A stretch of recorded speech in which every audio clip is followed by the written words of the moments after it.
데일 카네기 인간관계론. 교육의 가장 커다란 목적은 지식이 아니라 행동이기 때문이다. 사람을 다루는 기본 방법. 꿀을 얻으려면 벌통을 걷어차지 마라. 비난은 아무런 쓸모가 없다. 사람들을 방어적으로 만들고 스스로를 정당화하도록 만들기 때문이다. 비난은 위험하다. 사람들이 소중히 여기는 자부심에 상처를 입히고 자존감을 훼손하며 적개심을 불러일으키기 때문이다. 비판이란 마치 전서구와 같다. 항상 자신에게 되돌아오기 마련이기 때문이다. 우리가 고쳐보려고 하고 비난하려고 하는 사람은 아마도 자신을 정당화할 뿐만 아니라 도리어 우리를 비난할 것이라는 점을 깨닫도록 하자. 링컨은 누구에게도 앙심을 품지 않고 모든 사람에게 너그러운 마음을 가지고 마음의 평정을 유지했다. 그가 좋아하는 말은 비판을 받지 아니하려거든 비판하지 말라였다. 자신의 부인과 다른 사람들이 남부 사람들에 대해 심한 말을 할 때도 링컨은 그들을 비난하지 마시오. 그들의 입장이었다면 우리도 그랬을 테니까 라고 응수했다고 한다. 바꾸고 싶고 통제하고 싶고 개선시키고 싶은 사람이 있는가? 좋은 일이다. 괜찮다. 정말 찬성하고 싶다. 하지만 먼저 자신부터 그렇게 만들어보는 게 어떨까? 순전히 이기적인 관점에서 보아도 자신을 바꾸는 것이 다른 사람을 고치려고 애쓰는 것보다 훨씬 더 유익하다. 그렇다. 게다가 훨씬 덜 위험하다. 사람들과 관계를 맺을 때는 사람이 논리적인 동물이 아니라는 점을 명심해야 한다. 우리는 편견으로 가득 차고 자부심과 허영으로 움직이는 감정적인 동물을 다루고 있는 것이다. 그리고 비판은 위험한 불꽃을 튀게 만든다.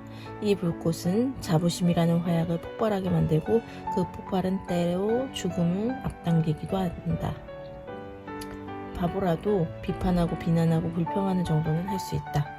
사실 대부분의 바보들은 비판하고 비난하고 불평을 늘어놓는다. 하지만 인품이 훌륭하고 자제력이 있는 사람들은 다른 사람들을 이해하고 용서한다.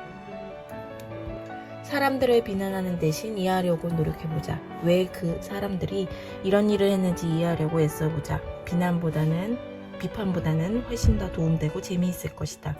그러다 보면 공감, 관용, 친절도 몸에 배게 된다. 모든 것을 알게 되면 모든 것을 용서하게 된다. 사람을 다루는 기본 방법 1. 비판하거나 비난하거나 불평하지 말라. 인간관계의 중요한 비결. 충족되는 게 쉽지 않은 열망이 하나가 있다. 바로 프로이트가 위대한 사람이 되고 싶은 욕망이라고 부르는 것이다.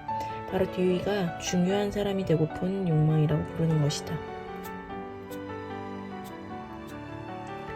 부하 직원들에게 열의를 불러일으키는 능력이 제가 가진 최고의 자산이라고 생각합니다. 사람이 가지고 있는 최고의 능력을 끌어내는 방법은 인정과 격려입니다. 상관의 비판만큼 야망을 죽이는 건 없습니다. 저는 그 누구도 비판하지 않습니다. 저는 일하고 싶은 동기를 부여해야 한다고 믿습니다. 그래서 저는 칭찬하고 싶어하고 흠잡으려 들지 않습니다. 제가 정말 좋아하는 것이 있다면 진심으로 칭찬하며 그 칭찬을 아끼지 않는 것입니다. 인정과 아첨의 차이는 무엇일까? 간단하다. 하나는 진심이 담긴 것이고 다른 하나는 진심이 없는 것이다. 하나는 마음에서 나오고 다른 하나는 입에서 나온다. 하나는 이기적이지 않고 다른 하나는 이기적이다. 인정은 모든 사람들이 칭찬하지만 아첨은 모든 사람들이 비난한다. 잠시 우리 자신에 대해 생각하길 멈추고 다른 사람들의 장점에 대해 생각해 보기 시작한다면 싸구려이고 거짓투성이어서 입에서 나오자마자 거짓임을 드러내는 아첨에 의지하지 않아도 될 것이다. 다른 사람을 솔직하게 진심으로 인정하고 칭찬하라. 그러면 사람들은 당신의 말을 소중하게 받아들이고 평생에 걸쳐 그 말을 보물처럼 여기고 반복할 것이다. 당신이 그 말을 잊은 다음에도 몇 년씩이나 반복할 것이다. 사람을 다루는 기본 방법 2. 솔직하게 진심으로 인정하고 칭찬하라. 상대방의 욕구를 불러일으켜라. 우리 모두는 우리가 원하는 일에만 관심이 있다. 따라서 세상에서 유일하게 다른 사람에게 영향을 미칠 수 있는 방법은 다른 사람이 원하는 것에 대해 이야기하고 어떻게 하면 그것을 얻을 수 있을지 보여주는 방법뿐이다. 해리 A. 오버스트리트 교수는 그의 빛나는 책 인간의 행동에 영향을 미치는 법에서 다음과 같이 말했다. 행동은 우리가 마음 깊이 욕망하는 것에서부터 튀어나온다. 직장이든 집이든 학교든 정치든 간에 다른 사람들을 설득하고 싶은 사람들에게 줄 수 있는 최선의 조언은 다음과 같다. 먼저 상대방에게 열렬한 욕구를 불러일으켜라. 이를 할 수 있는 사람은 온 세상을 얻을 것이다. 그렇지 못한 사람은 혼자가 될 것이다. 인간관계라는 예술에 대한 가장 멋진 충고 중 하나는 다음과 같다. 헨리 포드의 말이다. 성공의 비결이란 게 있다면 다른 사람의 관점을 가지고 당신의 관점뿐 아니라 그 사람의 관점에서 사물을 보는 능력이다. 어떤 판매원이 자신의 서비스나 상품이 우리의 문제를 해결하는 데 도움을 줄 수 있다는 것을 보여주기만 한다면 굳이 그 물건을 팔려고 노력할 필요도 없을 것이다. 우리가 먼저 살 테니까. 그리고 고객들은 강매당했다는 느낌보다는 스스로 샀다는 느낌을 좋아한다. 세상은 그런 사람들로 가득 차 있다. 자신의 이익만을 추구하는 자기 본위의 사람들 말이다. 이타적으로 다른 사람에게 봉사하려고 노력하는 사람들은 희귀하고 그런 사람들은 그만큼 엄청나게 유리한 입장에 있다. 경쟁자들이 거의 없기 때문이다. 오버스트리트 교수의 현명한 충고를 다시 한번 말한다. 먼저 사람들에게서 열렬한 욕구를 불러일으켜라.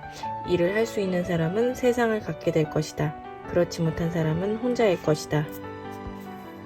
정치가 윌리엄 윈턴은 자기 표현은 인간 본성 중에서도 지배적인 욕구이다 라고 말한 적이 있다. 왜 우리는 일에서도 같은 심리를 활용하지 못하는가? 우리가 번뜩이는 아이디어를 가지고 있을 때 다른 사람으로 하여금 그 아이디어가 우리의 것이라고 생각하게 만드는 대신 그가 그 아이디어를 요리하고 휘저을 수 있게 만들어 보는 건 어떨까? 그러면 그 사람은 그 아이디어를 자신의 것이라고 생각하고 그것을 좋아하며 몇 그릇이나 먹으려 될 것이다. 기억하라. 먼저 다른 사람에게 열렬한 욕구를 불러일으켜라. 이를 할 수 있는 사람은 온 세상을 갖게 될 것이다. 그렇지 못한 사람은 혼자일 것이다. 사람을 다루는 기본 방법 3. 다른 사람에게 열렬한 욕구를 불러일으켜라. 112일차 독서였습니다.